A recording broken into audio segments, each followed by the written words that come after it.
ఆంధ్ర తెలంగాణలో తక్కువ ఫీజులతో high quality results ఇస్తున్న ఏకైక సంస్థ తిరుమల్ ఐఏఎస్ ఇన్స్టిట్యూట్. అమెరికాలో ఘోర ప్రమాదం చోటు చేసుకుంది. న్యూయార్క్లో ఓ పర్యాటక హెలికాప్టర్ ప్రమాదవశాత్తు నదిలో కుప్పకూలింది. ఈ ఘటనలో ఓ టెక్ కంపెనీ సీఈఓ ఆయన కుటుంబం మృతి చెందినట్లుగా తెలుస్తోంది. అమెరికా కాలమానం ప్రకారం గురువారం మధ్యాహ్నం ఈ ఘటన చోటు చేసుకుంది.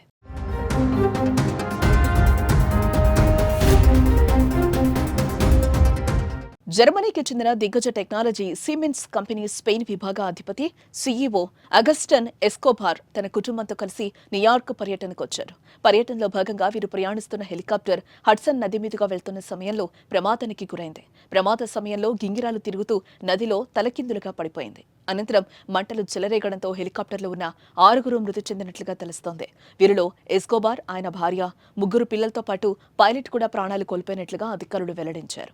ఇక ప్రమాదానికి గురైన bell 206 chopper New York helicopter tours విభాగం సైట్ సీయింగ్ కోసం వినియోగిస్తోంది.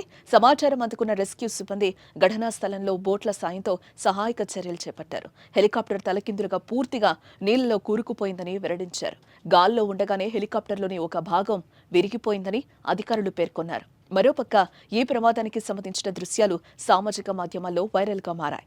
అమెరికాకు వచ్చి ఓ టూరిస్ట్ ఫ్యామిలీ మృతి చెందడంపై ఆ దేశ అధ్యక్షుడు డొనాల్డ్ ట్రంప్ దిగ్భ్రాంతిని వ్యక్తం చేశారు.